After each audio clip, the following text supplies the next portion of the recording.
یہ تیری بربادیوں کے مشورے ہیں آسمانوں میں. ہمیں ان چیزوں کا شعور چاہیے اور اس کے لیے اپنے دوست اور بھارت کے ساتھ ہر ممکن کوشش مفاہمت کی, اور وہ اسی طرح ہوگی کہ انہیں سمجھایا جائے کہ دیکھو اپنے اصل دشمن کو پہچانو, جو ہمیں آزاد تو کر گیا تھا مجبوراً, لیکن کشمیر کی یہ ہڈی پھینک گیا تھا بیچ میں کہ یہ غرائیں اور لڑیں ایک دوسرے کے ساتھ, اور کبھی بھی آپس میں ان کے مابین امن نہ ہو. ان کی ساری دولت ہم کھینچ کر لے جائیں, روس لے جائے بھارت کی دولت اسلحہ کے عوض, امریکہ لے جائے پاکستان کی پوری دولت اسلحہ کے عوض, ہماری غریب لوگوں کی کمائی اس کا سب سے بڑا لائنس شیئر ان سپر پاورز کے پاس جاتا رہا. ایک دوسرے کا خوف, ایک دوسرے سے خطرہ. لہذا وہ کبھی ایک صاحب نے کہا تھا, بات بڑی پتے کی ہے, ہمارا استحصال اور پوری تھرڈ ورلڈ سے جو استحصال اس وقت ہو رہا ہے اس کا سب سے بڑی ذریعہ یہی ہے. امریکہ کی سب سے بڑی صنعت ہی صرف اسلحہ سازی کی صنعت ہے.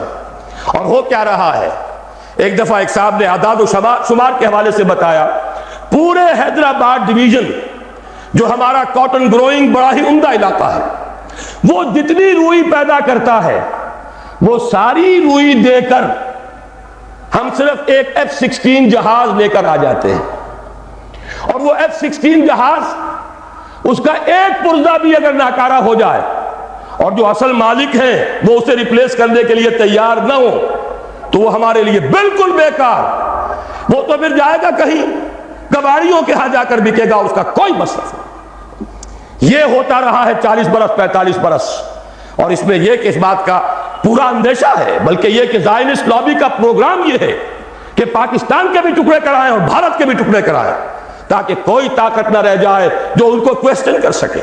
ہمیں یہ احساس اور شعور بھارتیوں کے اندر پیدا کرنا ہے کہ ہم اس کا بیٹھ کر معاملہ کریں, اس کا حل نکالیں.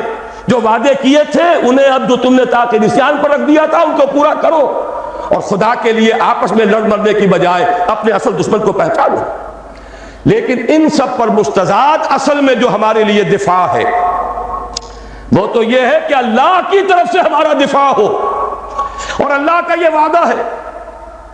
سورہ حج میں فرمایا گیا, ان اللہ یدافع عن الذین آمنوا ان اللہ لا يحب كل کفار اثیم كل خوان کفور اذن للذین یقاتلون بانہم ظلموا وان اللہ علی نصرہم لقدیر. اللہ مدافعت کرے گا اہل ایمان کی طرف سے. اللہ تعالیٰ جو ہے خود مدافع ہوگا. اللہ تعالیٰ کو کفر پسند نہیں ہے, خائن پسند نہیں ہے, ناشکر اور کافر پسند نہیں ہے. یہ تو مسلمان میدان میں نہ ہو تو بات دوسری ہے, پھر وہ کافروں میں دیکھے گا کس کے اندر زیادہ صلاحیت ہے, اس کو زمین کا قبضہ دے دے گا. لیکن مسلمان ہوں, ثابت کر دیں کہ ایمان اور عمل صالح کا حق ادا کرنے والے مسلمان ہیں, تو کیسے ممکن ہے اللہ کو ان سے کوئی محبت نہیں؟ پھر تو اللہ تعالیٰ دفاع کرے گا اپنے ان بندوں کی طرف سے, اور اللہ تعالیٰ ان کی نصرت پر قدیر ہے, اس کی قدرت رکھنے والا ہے. جب تک کہ یہ دفاع ہمارے شامل حال نہیں ہوگا, اور وہ کیسے ہوگا؟ جبکہ ہم اللہ کے خلاف جو جنگ کر رہے ہیں اسے بند کریں, اللہ کے ساتھ مفاہمت کریں, مصالحت کریں, صلح کریں. یہ سمجھ لیجئے اسلام کے معنی کیا ہے, گردن نہادن. اگر کوئی مقابلہ تھا سپر انداختن, سپر ڈال دینا. اللہ کے سے اگر کوئی جنگ تھی, کوئی تصادم تھا, ہتھیار پھینک دینا, یہی تو اسلام ہے. ہمیں چاہیے بحیثیت قوم, بحیثیت ملک, ہم اللہ تعالیٰ سے جنگ بند کریں, اس کے سامنے اپنے ہتھیار پھینک دیں, اس کی اطاعت قبول کریں, تو اللہ ہمارے دفاع کا ضامن ہے. ان اللہ یدافع عن الذین آمنوا ان اللہ لا يحب كل خوان کفور. اب آئیے وہ نظام خلافت. جنرل صاحب نے آپ کو بتایا, صحیح بتایا, کوئی عنوان کی تبدیلی مراد نہیں ہے. جیسے ہمارے قومی اخبار کے اداریہ نگار کو کوئی شک پیدا ہو گیا تھا, استحزان کہہ دیا کہ موجود ہے یہ صدر مملکت ہے یا سربراہ حکومت ہے, ان کے ہاتھ میں بیعت کر لو خلافت ہو جائے گی. معاذ اللہ. بات سمجھ لیجئے, کامل نظام بدلنا ہے. جیسے کہ شاہ ولی اللہ دہلوی نے 250 برس قبل نعرہ لگایا تھا, فک و کل نظام, یہ پورا نظام توڑ پھوڑ کر رکھ دینا ہے, اس کے اجزاء کو علیحدہ علیحدہ کر کے بکھیر دینا ہے. ظاہر ہے یہ کام انقلابی جد و جہد کے بغیر نہیں ہو سکتا, یہ ووٹوں کی بھیک مانگ کر نہیں ہو سکتا, یہ محض ریزولوشن پاس کرنے سے نہیں ہوگا. یہ خالی اور خونی نعرے لگانے سے نہیں ہوگا، ایک انقلاب کے ذریعے سے ہوگا، جانیں دے کر ہوگا، قربانیاں دے کر ہوگا۔ لیکن جب ہو جائے گا تو اس کے خد و خال کیا ہوں گے؟ یہ ہیں 10 نکات جو میں نے میدان میں دیکھا کہ ایک ایک بینر کی حیثیت سے یہ سامنے رکھے ہوئے، لیکن ظاہر بات اس میں پڑھ نہیں سکیں گے آپ، میں اجمالاً ان میں سے ہر ایک کی وضاحت کروں گا۔ سب سے پہلا نکتہ، اللہ کی حاکمیت کا غیر مشروط اقرار، جو بحمد اللہ قرارداد مقاصد میں ہے، لیکن اس کا عملی نتیجہ کتاب و سنت کی غیر مشروط بلا استثناء بالادستی کو تسلیم کرنا دستور میں، جو ہم نے نہیں کیا۔ بڑی ڈینگ ماری، عوام کو دھوکہ دے دیا۔ علماء بھی پہلے تو کچھ بہت بیانات انہوں نے تیکھے دیے تھے، کچھ خیال ہو رہا تھا کہ شاید ہمت کریں گے، بعد میں سب کے سب انکار زیر پر ہو گئے۔ ایک دھمکی ملی، تم IJI کے ٹکٹ پر منتخب ہوئے ہو، سینیٹر بنے ہو، ہمارے بنائے بنے ہو، نہیں بول سکتے، لہذا چپ ہو گئے۔ ورنہ واقعہ یہ ہے، مولانا زاہد الراشدی کا ایک مراسلہ مجھے ملا تھا، وہ تمام علماء کو انہوں نے بھیجا کہ کیا مشروط بالادستی کتاب و سنت کی اسلام میں جائز ہے؟ ہر شخص کہے گا حرام، غیر مشروط بلا استثناء بالادستی، چاہے وہ نظام ہو اور چاہے وہ قانون ہو۔ ہم نے کہا ہے قرآن و سنت کی بالادستی بشرطے کہ وہ ہمارے نظام پر اثر انداز نہ ہو۔ یہ کلمہ کفر ہے، یہ وہ بات ہے جو قرآن کہتا ہے افتؤمنون ببعض الکتاب وتکفرون ببعض فما جزاء من يفعل ذلك منكم الا خزي في الحياة الدنيا ويوم القيامة يردون الى اشد العذاب وما الله بغافل عما تعملون۔ تو کیا تم ہماری کتاب کے ایک حصے کو مانتے اور ایک کو نہیں مانتے؟ تو جو کوئی بھی یہ کام کرے گا اس کی سزا اس کے سوا کچھ نہیں ہے کہ دنیا کی زندگی میں ذلیل و خوار کر دیے جائیں، جو کہ ہم ہیں اس وقت ہے۔ آج کیوں ذلیل کے کل تک نہ تھی پسند گستاخی فرشتہ ہماری جناب میں؟ اس کا جواب اس آیت میں ہے، الا خزي في الحیات الدنیا ویوم القیامت یردون الی اشد العذاب، اور قیامت کے دن ان کو شدید ترین عذاب میں جھونک دیا جائے۔ اور اللہ غافل نہیں ہے اسے جو تم کر رہے ہو۔ کس کو دھوکہ دے رہے ہو؟ عوام کو دھوکہ دے لو گے؟ اللہ کو تو نہیں دے سکتے۔ عوام کو تم نے مطمئن کر دیا، ہم نے نفاذ شریعت ایکٹ پاس کر دیا، وعدہ پورا کر دیا، لیکن یہ کہ اللہ کے ساتھ یہ دھوکے بازی بہت مہنگی پڑے گی۔ اس کا ایک نتیجہ اور سمجھ لیجئے، یہ خیال جو ہے یہ غلط ہے کہ کوئی قانون سازی ہوگی نہیں، خلافت میں قانون سازی ہوگی، اس لیے کہ اللہ اور اس کے رسول کے احکام وہ تو گنے چنے ہیں، وہ تو حدود ہے، دائرہ ہے، اس دائرے کے اندر جو مباحات ہیں وہ سب کی سب اپنے مشورے سے ہم طے کر سکتے ہیں۔ کیا بجٹ بنائیں، ایلوکیشن کیا ہو، ٹیکسیشن کیا ہو، فورن پالیسی کیا ہو، ایجوکیشن پر کیا نظام بنایا جائے، اس پہ ایلوکیشن کی طرح سارے کام جو اصل ہے وہ مباحات کا دائرہ ہے، اس کے اندر لیجسلیشن ہو سکتی ہے۔ وہ لیجسلیشن بھی عدالت نہیں کرے گی، کوئی مولوی نہیں کریں گے، بلکہ یہ کہ وہی اسمبلی کرے گی جو علامہ اقبال نے کہا تھا اپنے لیکچرز میں کہ آج کے دور میں اجتہاد بذریعہ پارلیمنٹ ہوگا۔ اس کے کیا معنی ہے؟ یہ نہیں کہ بعض جاہل لوگ آ جائیں گے تو وہ اجتہاد کریں گے، بلکہ یہ کہ اجتہاد تو اہل علم کریں گے۔ البتہ جس کا اجتہاد نافذ ہوگا وہ ہوگا جسے پارلیمنٹ کی اکثریت تسلیم کرے، اور عدالتوں کو یہ اختیار حاصل ہوگا، جو اعلیٰ عدالتیں ہیں، سپیریئر کورٹس، وہاں ایک عام آدمی بھی جا کر دعویٰ دائر کر سکے گا کہ جناب دستور میں لکھا ہوا ہے کتاب و سنت کے خلاف کوئی قانون سازی نہیں ہو سکتی، فلاں قانون میں ثابت کرتا ہوں کتاب و سنت کے منافی ہے۔ عدالت کو اختیار ہوگا، وہ اس کو کل عدم قرار دے دے، گورنمنٹ کو نوٹس دے، اتنی مدت کے اندر اندر اس کی جگہ پر دوسری قانون سازی کتاب و سنت کے دائرے کے اندر اندر کر لو، خلا کو پر کر دو، ورنہ فلاں تاریخ سے یہ قانون کل عدم ہو۔ یہ ہے پروسیس۔ اس پروسیس کو واقعہ یہ ہے کہ صحیح انداز میں شروع کیا تھا ضیاء الحق نے، نظری طور پر ہر ایک کے ساتھ انصاف کیا جانا چاہیے، جو اس نے کیا ہے اس کا بھی اقرار ہو، جو نہیں کیا ہے اس کا بھی اعلان ہو۔ انہوں نے کیا، شریعت کورٹ بنا دی اور یہی اصول طے کیا، شریعت کورٹ میں ہر مسلمان جائے، کوئی قانون ہو اس کے بارے میں اگر وہ ثابت کر دے یہ کتاب و سنت کے منافی ہے، کل عدم ہو جائے گا۔ لیکن کیا نہیں کیا؟ وہ بھی سمجھ لیجئے، شریعت کوڈ بٹھا کر اس کو ہتھکڑیاں بھی پہنا دی، بیڑیاں بھی پہنا دی۔ نہ ہمارے دستور کے بارے میں بول سکتے ہو، چاہے مفتی تقی عثمانی ہو اور چاہے پیر کرم بخش صاحب ہو اور کوئی بھی ہو، چاہے کوئی بڑے سے بڑا عالم آنے لا کر بٹھا دیا، دستور پر بات نہیں کر سکتے، عدالتی قوانین پر بات نہیں کر سکتے، مالی قوانین پر بات نہیں کر سکتے، اور تو اور آئینی قوانین پر بھی بات نہیں کر سکتے۔ انا للہ و انا الیہ راجعون۔ کام بڑا اچھا کیا تھا، صحیح کیا تھا، لیکن یہ کہاوت ہے ہمارے ہاں، کوئی مہمان آیا ہو تو کہا جائے جناب یہ سب گھر آپ کا ہے اطمینان سے، لیکن دیکھیے کسی شے کو ہاتھ نہ لگائیے گا۔ یہ حشر ہمارے ہاں ہوا ہے اسلام کے ساتھ، دکھا دی بڑی شریعت کورٹ، جسٹس غلام علی صاحب پہنچ گئے اور ہمارے صاحب پیر صاحب پہنچ گئے اور تقی عثمانی صاحب پہنچ گئے اور بھی بڑے بڑے علماء پہنچ گئے، لیکن یہ کہ ان کو سجا کر بٹھا دیا گیا۔ ان چار طرف بالکل ہاتھ نہ لگانا، دیکھنا بھی نہیں۔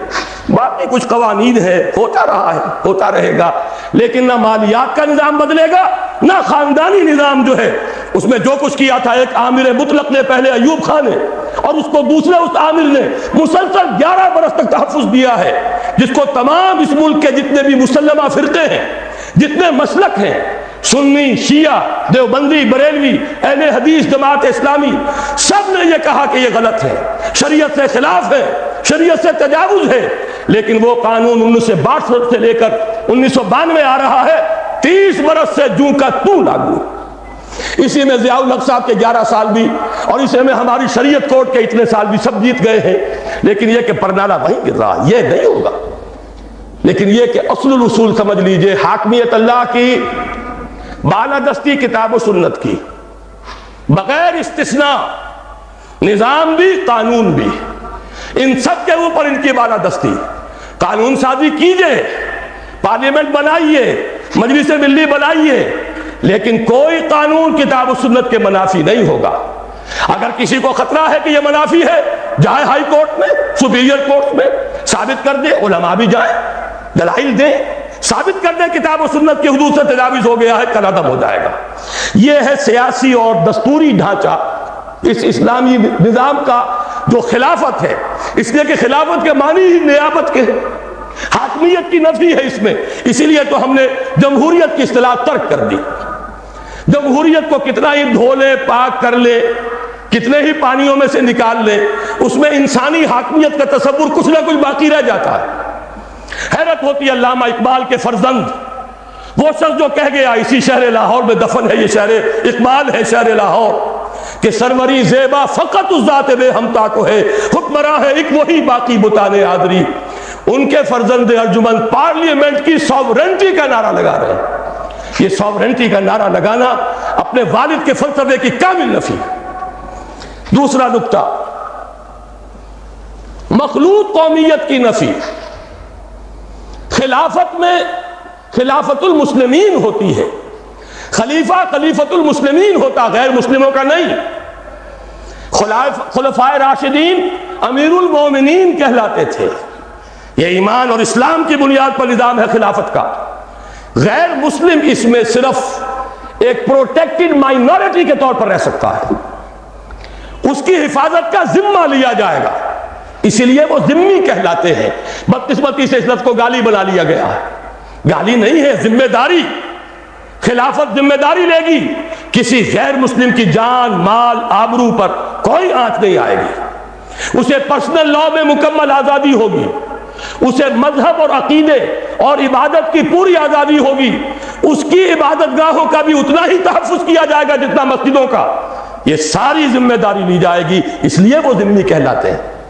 لیکن ظاہر بات ہے خلافت کا نظام اللہ کی خلافت ہے، حاکمیت اللہ کی ہے، اور اس کا ذریعہ کتاب و سنت ہے۔ جو نہ اللہ کو مانے، نہ کتاب کو مانے، نہ رسول کو مانے، نہ قرآن کو مانے، نہ سنت کو مانے، انہیں لیجسلیٹو پروسیس میں کیسے شامل کریں، انہیں اس ریاست کی پالیسی میکنگ میں کیسے حصہ دیا جائے۔ ہاں فنی طور پر ان کی ملازمتیں ہو سکتی ہیں، وہ مختلف اداروں میں کام کر سکتے ہیں، لیکن جو پالیسی میکنگ ہے، جہاں ریاست اور حکومت کی پالیسیز بنتی ہیں، وہاں ان کا کوئی عمل دخل نہیں ہو سکتا۔ جہاں لیجسلیشن ہے، قانون بننا ہے، جو کتاب و سنت کے تابع بننا ہے، وہاں ان کا کوئی دخل نہیں ہوگا، وہ ہوں گے پروٹیکٹڈ مائنورٹی۔ یہی اب میں چاہتا ہوں اس حدیث کا ٹکڑا جو میں نے روک لیا تھا بیان کر دوں، اور یہ در حقیقت قرآن مجید کی ایک آیت کی روشنی ہے۔ حضور نے فرمایا تھا کہ پوری دنیا میں کوئی گھر نہیں بچے گا، نہ اینٹ گارے کا بنا ہوا اور نہ کوئی کمبلوں کا بنا ہوا خیمہ، جس میں اللہ اپنے دین کو داخل نہ کر دے، لیکن داخلے کی دو شکلیں ہوں گی، بعز عزیز او ذل ذلیل، یا تو عزت والے کا اعزاز اور یا کسی ذلیل کی تذلیل کے ساتھ۔ معنی کیا ہے اس کے؟ اگر گھر والا خود اسلام قبول کر لیتا ہے، فَلِلَّهِ الْعِزَّةُ وَلِرَسُولِهِ وَلِلْمُؤْمِنِينَ، اب وہ بھی اس عزت کے اندر شریک ہو گیا جو اللہ کے لیے ہے، رسول کے لیے، اہل ایمان کے لیے، اس کے اعزاز کے ساتھ اس کے گھر میں اسلام داخل ہوا۔ اور جو اسلام قبول نہیں کرے گا، ظاہر بات ہے اسے بھی اپنے گھر کے اندر جو چاہے کر لے، لیکن پورے نظام کے تابع ہو کر رہنا پڑے گا۔ جو بھی لا آف دی لینڈ ہے اس میں اللہ اور اس کے رسول کا حکم چلے گا، لہذا اس کی توہین ہو گئی خود بخود۔ وہ اپنے گھر میں جو چاہے کرے، شراب پینی ہے پی لے، اپنا جو معاملہ کرنا چاہے، کسی ایک معبود کو نہیں ہزاروں معبودوں کو سجدے کر لے، اجازت ہے، لیکن یہ کہ ملک میں نظام اللہ اور اس کے رسول کا، غلبہ اللہ کے دین کا، وَلِلَّهِ الْعِزَّةُ وَلِرَسُولِهِ وَلِلْمُؤْمِنِينَ، یہی دو شکلیں ممکن ہے جو حضور نے بیان فرما دی۔ اور میں نے عرض کیا تھا یہ قرآن مجید کی آیت ہے۔ نصارہ اور یہود کے بارے میں سورہ توبہ میں فرمایا حَتَّى يُعْطُوا الْجِزْيَةَ عَنْ يَدٍ وَهُمْ صَاغِرُونَ، جبکہ مشرکین عرب کے لیے کوئی آپشن نہیں تھا، یا ایمان لاؤ یا قتل کر دیے جاؤ گے۔ براءۃ من اللہ ورسولہ، یہ سورہ توبہ کی ابتدائی آیات اسی موضوع پر ہے۔ آگے چل کر فرمایا یہود اور نصارہ کے لیے ایک ایگزمپشن ہے، وہ یہودی اور نصرانی ہو کر رہنا چاہیں تو رہیں، لیکن انہیں چھوٹے ہو کر رہنا پڑے گا، ہاتھ سے جزیہ دینا ہوگا۔ یؤتوا الجزیۃ عن ید وہم صاغرون، یہی ہے جسے حضور نے فرمایا ذل ذلیل، اس کے سوا کوئی شکل نہیں اسلامی ریاست میں۔ البتہ جزیہ کیا ہے، اسے بھی گالی بنا دیا، یہ گالی نہیں ہے۔ ریاست جب ذمہ لے گی، خلافت کا نظام انڈر رائٹ کرے گا، ان کے جان اور مال کے تحفظ کو، ان کی آزادیوں کو، مذہب اور عقیدے کی آزادی، ان کے پرسنل لا کی آزادی، تو کچھ ٹیکس انہیں دینا پڑے گا نا، کچھ تبادلے میں ہوگا۔ مسلمان زکوٰۃ دیں گے، اگر عشری زمین ہے عشر دیں گے، خراجی زمین ہے خراج دیں گے، تو انہیں بھی کچھ دینا ہوگا کہ نہیں؟ بس یہ ان سے زکوٰۃ نہیں ہوگی، اور ان سے ہوگا ٹیکس۔ وہ ٹیکس ہے جس کا نام جزیہ ہے۔ جزیہ کسے کہ جزا، بدلہ، یہ تو ایک در حقیقت مبادلہ ہے۔ حکومت جو کچھ خرچ کرتی ہے اس کا کچھ نہ کچھ حصہ آپ کو برداشت کرنا ہوگا، تو جزیہ جزا ہے۔ ذمہ وہ ہے جس کے کہ تمام حقوق کی ضمانت خلافت کا نظام دیتا ہے۔ یہ ہے ایک علیحدہ معاملہ۔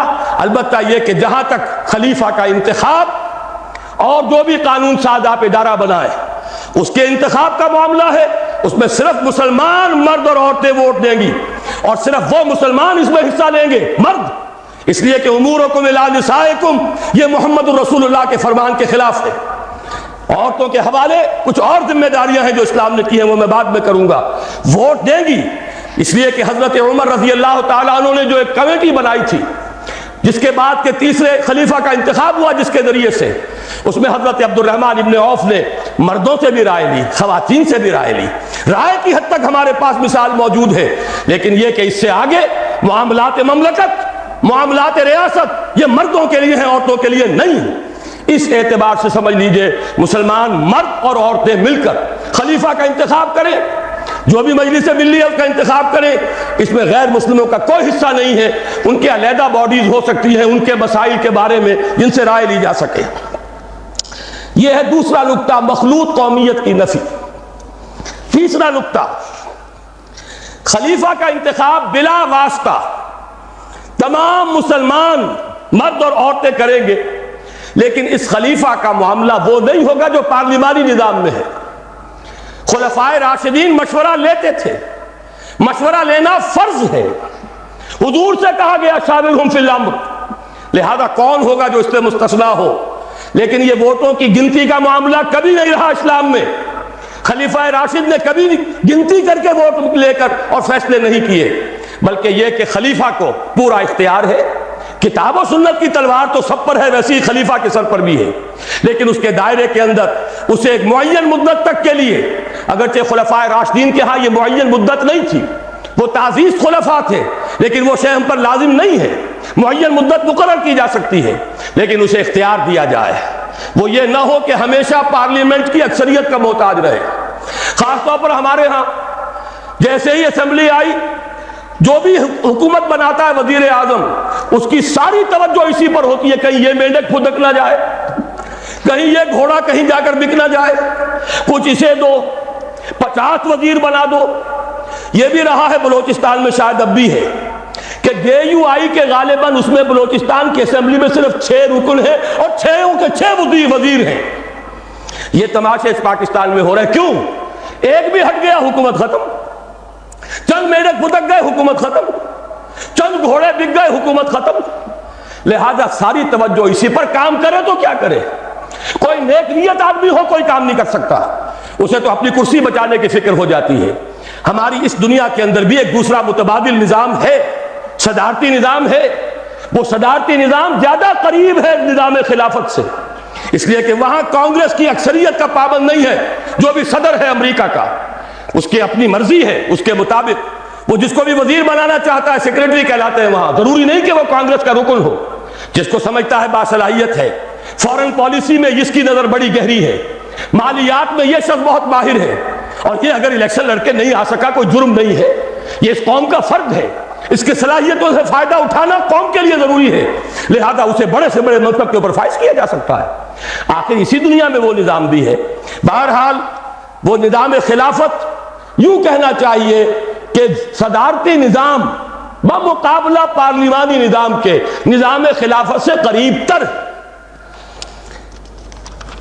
نمبر 4، یہ صوبائی عصبیت اور اس میں جو شدت پیدا ہو چکی ہے، اور دوسرے یہ کہ صوبوں کو جو ہم نے مقدس گائے سمجھ لیا ہے یا سامری کا بچڑا، یہ صوبے جو ہیں، اور ان میں یہ عدم توازن پہلے بھی تھا. ایک صوبہ مشرقی بنگال، مشرقی پاکستان، مغربی پاکستان کی پوری آبادی سے زیادہ آبادی رکھنے والا. اب بھی ہے پنجاب، تینوں بقیہ صوبوں سے زیادہ آبادی رکھنے والا، اور صوبے برابر. نتیجہ یہ ہے کہ پنجاب کو کبھی تو گالی کھانی پڑتی ہے، بلکہ کبھی کیا اکثر بڑے بھائی ہونے کے ناطے گالیاں اسے کھانی پڑیں گی، اور سب سے زیادہ نقصان بھی پنجاب کو برداشت کرنا پڑتا ہے. جو حکومت ہے اس کی اکثریت جو ہے پنجاب سے ہے، اسے قائم رکھنے کے لیے اب اکثریت کی ضرورت ہے دوسرے صوبوں سے بھی، لہذا وہ ڈکٹیٹ کراتے ہیں. ضیاء الحق 11 برس تک رہا اور وہ ایک بہاری کو پاکستان نہیں لا سکا. کیوں نہیں لا سکا؟ اس لیے کہ سندھی اس کے مقابلے میں کھڑے ہو جاتے تھے. یہ عصبیتیں جب تک نہیں ٹوٹیں گی اس وقت تک کوئی اچھے سے اچھا حکمران بھی یہاں کچھ نہیں کر سکے گا. پھر صوبے آپ نے اتنے بڑے بنا رکھے ہیں، ظاہر بات ہے ہائی کورٹ ایک ہوگی. جو بھی آپ کے لوگ ہیں جن کی شکایتیں ہیں، لمبے لمبے سفر کریں اور جائیں، اور وہاں جا کر جو ہے وہ اپنا خط برداشت کریں، ہوٹلوں میں ٹھہرے. چھوٹے چھوٹے صوبے ہمارے نزدیک 2 چیزیں، ایک تو یہ کہ صوبوں کی تعداد بڑھائی جائے، موجودہ کمشنریوں کو صوبہ بنا دیا جائے. ضیاء الحق صاحب نے بھی یہ بات کہی تھی، اور بھی بے شمار لوگوں نے یہ بات کہی ہے کہ پاکستان کے بہت سے مسائل کا حل اس میں ہے کہ صوبے چھوٹے کر دیے جائیں، تعداد بڑھا دی جائے. لیکن کوئی ہمت نہیں کرتا. ضیاء الحق صاحب کو ہمت نہیں ہوئی. کہا تو انہوں نے یہ تھا کہ دیکھو افغانستان کو آبادی میں ہم سے 1/5 اور صوبے ہم سے 12 گنا زیادہ، 50 صوبے. لیکن یہ کہ یہ کام بھی واقعتاً کرنے کا ہے چھوٹے صوبے، تاکہ لوگوں کو اپنی ضروریات انتظامی جو ہے اس کے لیے لمبے سفر نہ کرنے پڑے. اور پھر جب یہ صوبے ٹوٹیں گے تو اس سے یقیناً وہ عصبیت کی دیواریں جو کھڑی ہو گئی ہیں وہ بھی منہدم ہوں گی. میں تو بھارت کی مثال دیتا ہوں، بلکہ اس میں ایک بات اور عرض کر رہا ہوں.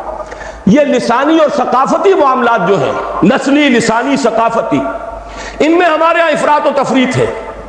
یا تو انہیں سمجھ لیا گیا ہے منزل من اللہ، اور یا انہیں کہہ دیتے کفر. دونوں باتیں غلط ہیں. لسانی، نسلی، علاقائی عصبیت اور تعصب غلط ہے، لیکن لسانی، نسلی، علاقائی ثقافتیں اور زبانیں ہرگز کفر نہیں ہیں. ہر ثقافت اپنا حق رکھتی ہے کہ پروان چڑھے. ہاں اس میں سے جو چیز کتاب و سنت کے منافی ہے وہ نکال دیجئے، باقی وہ ان کا حق ہے. ہر زبان برابر کی حقدار ہے کہ پروان چڑھے. مسلمان کے سوائے عربی زبان کے کوئی زبان مقدس نہیں، اور وہ بھی اس لیے نہیں کہ وہ عربوں کی زبان ہے، اس لیے کہ اس میں اللہ کی کتاب ہے، اللہ کا کلام ہے، اس میں اللہ کے رسول کے فرامین ہیں، براہ راست مطالعے کے لیے عربی زبان کا سیکھنا لازم ہے، ورنہ یہ ہے کہ اندھے کی لاٹھی جس کے ہاتھ میں چلی گئی وہ لے جائے گا۔ آپ کو جس نے جو بتا دیا قرآن میں یہ لکھا ہے، حدیث میں یہ لکھا ہے، آپ تو اس کے پیچھے چلنے پر مجبور ہوں گے۔ آنکھیں کھولیں، عربی پڑھیں اور دیکھیں کون کیا کہہ رہا ہے، قرآن اور سنت کے مطابق کہہ رہا ہے یا غلط کہہ رہا ہے۔ بہرحال عربی زبان اپنی جگہ، باقی لسانی ثقافتی جو فرق ہیں ان کو مٹانا ہرگز مقصود نہیں۔ قبائلی معاملات رہے، ہاشمی ہاشمی رہے، اموی اموی رہے، تائی تائی رہے، غفاری غفاری رہے، ثقفی ثقفی رہے، یہ سب کے سب قبیلے موجود رہے۔ اس اعتبار سے ان دونوں چیزوں کا معاملہ جو ہے درست اسی طرح ہو سکتا ہے کہ ایک دفعہ ان صوبوں کے حصے بکھرے کر دیے جائے، اس میں لسانی اور ثقافتی یونٹس کو بھی سامنے رکھا جائے، کوئی حرج نہیں، کوئی خلاف کتاب و سنت نہیں، لیکن یہ ہے کہ اس سے دو طرفہ فائدہ ہوگا، یہ عصبیت ٹوٹ جائے گی اور یہ کہ لوگوں کو انتظامی طور پر سہولت حاصل ہو جائے گی۔ چھٹی چیز ہے، بلکہ پانچویں، سود اور جوئے کے کامل انسداد کے ذریعے معیشت کی تطہیر اور اس کی بجائے شراکت اور مزاربت کا صحیح شرعی نظام قائم کیا جائے۔ یہ وہ چیز ہے جو میں عرض کر چکا ہوں، ان میں سے ایک تو بہت آسان ہے۔ واقعہ یہ ہے کہ اس میں تو کوئی زلزلہ نہیں آتا، کوئی مشکل نہیں آتی۔ جوئے اور سٹے کو آج حرام کیا جا سکتا ہے بغیر اس کے کہ سرے منہ بھی کوئی فرق یہاں واقع ہو، کوئی مشکل پیدا ہو۔ فرق تو ہوگا، نجاست ختم ہو جائے گی، قرآن جسے کہہ رہا رجس من عمل الشیطان، تطہیر ہو جائے گی، لیکن یہ کہ کوئی زلزلہ نہیں آئے گا کہ کوئی ہماری نظام معیشت کا وہ لازمی حصہ ہے۔ سود کے بارے میں مانتا ہوں زلزلہ آئے گا، لیکن یہ زلزلہ خوش آئند زلزلہ ہے، اور جب تک یہ زلزلہ نہیں آئے گا تدریجاً سود ختم نہیں کیا جا سکتا۔ جب ایک طرف آپ حرام کی دکان کھلی رکھیں گے اور حرام سستا مل رہا ہوگا، دوسری طرف حلال ہوگا اور وہ مہنگا ہوگا، عام آدمی لازماً پانی جو ہے نشیب کی طرف جاتا ہے، وہ حرام کی طرف راغب ہو جائے گا۔ حرام کا دروازہ بند کیجئے، اب سرمایہ کہاں جائے گا؟ گھر میں نہیں رکھا رہے گا، گھر میں رکھا رہے گا پگھل جائے گا برف کی طرح، گھر میں رکھا جائے گا ڈیویلویشن کے ذریعے سے، انفلیشن کے ذریعے سے کم ہوتا چلا جائے گا، لا محالہ اسے میدان میں آنا پڑے گا، اور میدان میں آنے کے دو ہی راستے ہیں، مزاربت یا شراکت، یا یہ کہ خود کام کرو۔ ہماری عظیم اکثریت تو انہی لوگوں پر ہے، اپنا سرمایہ اپنی دکان، تھوڑی پونجی ہے ریڈی لگا رہا ہے، اس سے بھی کم ہے چھابری لے کر اپنے سر پر پھر رہا ہے، زیادہ اکثریت تو ان لوگوں کی ہے۔ لیکن جو بہت بڑے بڑے لوگ ہیں، کارخانے لگائے شراکت کی بنیاد پر، کمپنیاں چلائیں مزاربت کی صحیح بنیاد پر۔ یہ لیبل جو ہے سود کے اوپر، یہ چاہے وہ پی ایل ایس ہے اور چاہے مزاربہ اس وقت جو ہو رہا ہے، وہ بہت بڑی جسارت ہے کہ سود کو مزاربہ کہا گیا ہے۔ یہ جتنے بھی نظام ہم نے اختیار کیے ہیں، یہ در حقیقت کل کے کل سود ہے۔ ہر بینکر سے پوچھ لیجئے، لکھ کر تو نہیں دے گا اس لیے کہ سرکاری ملازم ہے، اس کے بھی بال بچے ہیں، وہ بھی میرے اور آپ کی طرح اللہ تعالیٰ پر اعتماد اور توکل نہیں رکھتا، اسے بھی تنخواہ کا سہارا ہے، لیکن یہ کہ پوچھ لیجئے فوراً کہے گا کہ یہ وہی سود ہے، صرف لیبل بدلا ہے۔ حقیقت میں سود کو ختم کریں گے تو اللہ اور اس کے رسول سے ہماری صلح ہوگی، مصالحت ہوگی، ورنہ اللہ اور اس کے رسول کے خلاف جنگ کرتے رہیے، عذاب پر عذاب کے کوڑے آئیں گے۔ اور کوئی عجب نہیں کہ وہ چھوٹا کوڑا جس نے 2 لخت کیا تھا، لیکن غنیمت تھا کہ مشرقی پاکستان ون پیس رہا، ایک ملک تو رہا۔ بنگلہ دیش ہے، مسلمانوں کی اکثریت کا ملک ہے،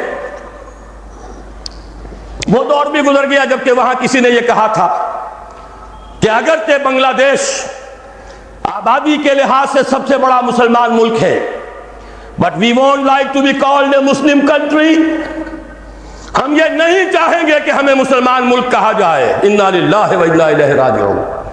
یہ پہلے وزیر خارجہ تھے بنگلہ دیش کے، لیکن اللہ کا شکر ہے وہ وقت گیا، ون پیس ہے۔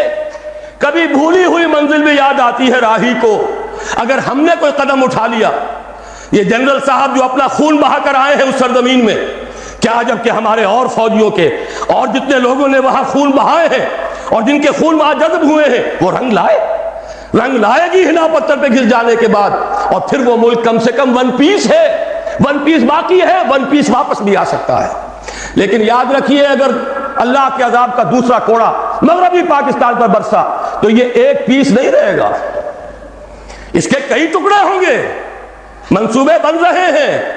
کبھی کوئی ہمیں سناتا ہے اور امریکہ ہی کی سازش ہے، یہودیوں کی پشت پناہی ہے، کراچی کو الگ کرو، دیکھو ہانگ کانگ کو، دیکھو سنگاپور کو، سنگاپور آبادی میں تم سے 1/3، رقبے میں تم سے 1/3، صرف کراچی شہر سے بھی آبادی میں 1/3، اور دنیا میں کیا اس نے تہلکہ مچا دیا ہے، اس کی تجارت اور صنعت کے ڈنکے بج رہے ہیں، کیوں نہیں تم بھی علیحدہ ہو جاتے؟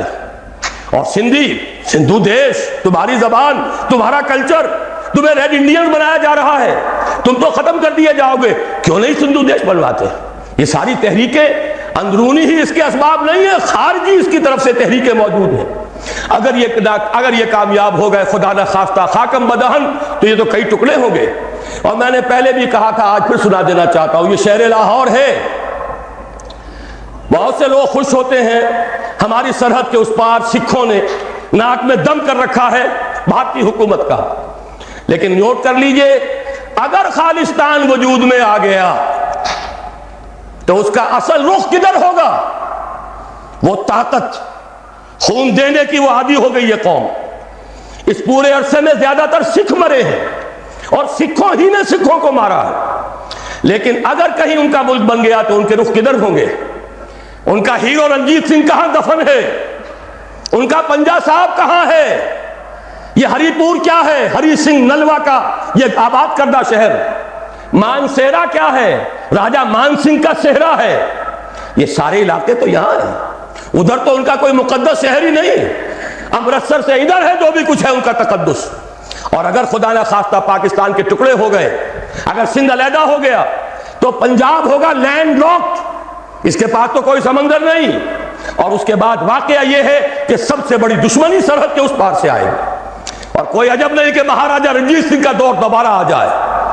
ذرا مسلمان یاد تو کریں، اسی شاہی مسجد میں استبر بن گیا تھا، مسجدوں کی سیڑھیاں یہاں قرآن شریف کے نسخوں سے بنائی گئی، خالصہ ان پر پاؤں رکھ کر چڑھتا تھا، مسجد میں جاتا تھا اور گھوڑے بندھے ہوئے تھے۔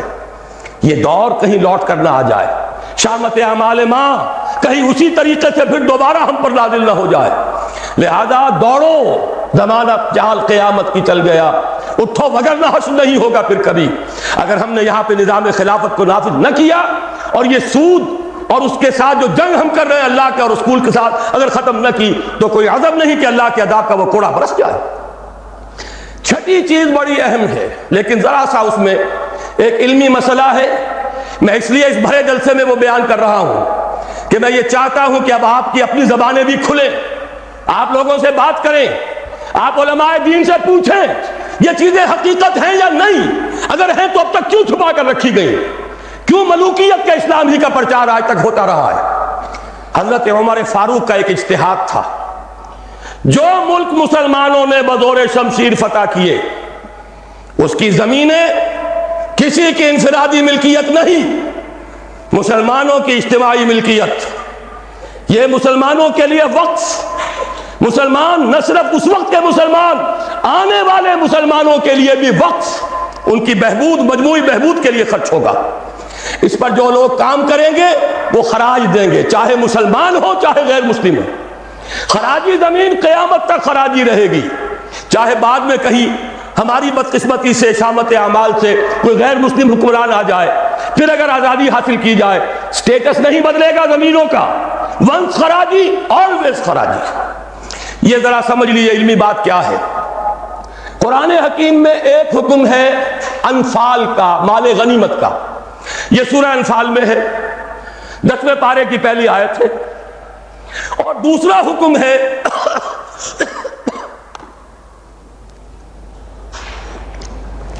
اموال فے کا، یہ سورہ حشر میں ہے۔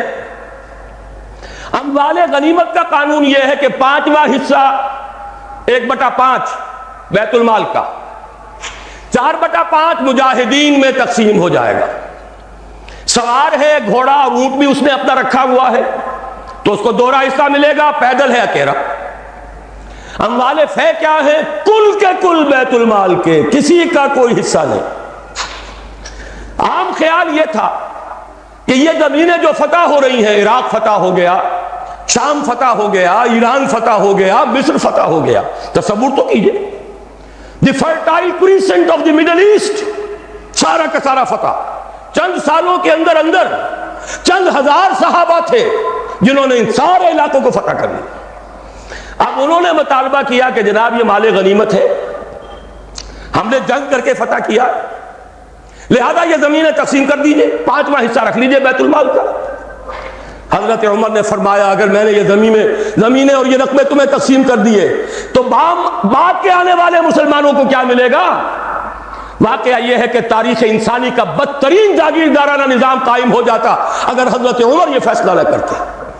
وہ عمر فاروق کان رائے موافقا بالکتاب والسنہ، کتاب اور وحی کے مطابق ان کی رائے، بلکہ میں کہتا ہوں وہی ان کی رائے کے مطابق نازل ہوئی.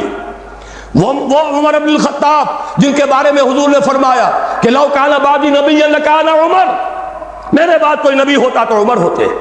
یہ ان کا اجتہاد ہے، اور یہ اجتہاد کسی مولوی کا نہیں، امیر المومنین کا ہے. جبکہ پوری ملت اسلامی ایک حکومت، ایک نظام، مذہب اور سیاست میں کوئی تفرقہ نہیں. وہی خطیب ہے مسجد نبوی کا، اور وہی امیر ہے وہ حکومت کا، سربراہ ہے حکومت کا. اس کا اجماع اور خلافت راشدہ کا یہ اجماع، یہ تو گویا کہ ہمیشہ کے لیے اٹل قانون ہے. اس کے اوپر اس اجتہاد پر عمل کیجئے. زرعی زمین کی 2 قسمیں ہماری شریعت میں ہیں. جو مسلمان لڑے بھڑے بغیر ایمان لے آئے ان کی زمینیں ان کی ملکیت ہیں. جیسے مدینے کے مسلمان، وہ تو لڑے نہیں، انہوں نے تو خود حضور کو لے کر اور ان کو دعوت دے کر وہ مدینے تشریف لے کر آئے ہیں. لہذا ان کی زمینیں ان کی ملکیت نہیں، ان سے عشر لیا گیا، یہ عشری زمینیں کہلاتی ہیں. جو زمینیں فتح ہوئی، جو ملک، یہ عشری نہیں، خراجی ہیں. یہاں پر وہ ملکیت رہیں گی بیت المال کی، مسلمانوں کی اجتماعی ملکیت، وقف علی المسلمین. البتہ جو کام کرے مسلمان ہو، کاشتکار، مجوسی ہو، عیسائی ہو، وہ خراج دیں گے براہ راست بیت المال کو. پاکستان کا یہ سارا علاقہ مسلمانوں نے بدور شمشیر فتح کیا تھا. یہ کسی کے باپ کی جاگیر نہیں ہے. وہ جاگیر چاہے کبھی رنجیت سنگھ نے دی ہو، چاہے وہ انگریزوں نے دی ہو، چاہے اس سے پہلے کہ وہ سلاطین مغلیہ نے دی ہو، جن میں سے سوائے ایک اورنگزیب عالمگیر کے باقی سب کا جو رویہ تھا وہ سب کو معلوم ہے کہ کیا تھا. اکبر اعظم نے تو یہاں سے دین محمدی کا جنازہ نکالنے کے لیے ایڑی چوٹی کا دور لگا دیا تھا صلی اللہ علیہ وسلم. نیا دین الہی رائج کیا تھا وہ اکبر اعظم علیہ ما علیہ. ان کی دی ہوئی جاگیریں اور وہ مقدس ہو جائیں گی. انگریز کی دی ہوئی جاگیریں اور وہ مقدس ہو جائیں گی. رنجیت سنگھ کی دی ہوئی جاگیریں وہ مقدس ہو جائیں گی. معاذ اللہ، یہ تمام زمینیں بیت المال کی ہیں. وقف علی المسلمین، ان سے خراج جائے گا براہ راست بیت المال میں. آدھی یا اس سے بھی زائد یا اس سے کم جو پوری پیداوار کا جائے گا وہاں.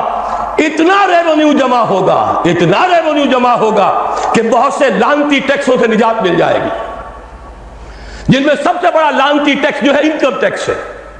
عام کاروباری آدمی یا تو ہمہ وقت کلرک رکھے، اکاؤنٹنٹ رکھے، اور پھر اسے بازار سے بھی نہیں ملتی رسید، وہ سامان لے کر آتا ہے رسید نہیں دیتے.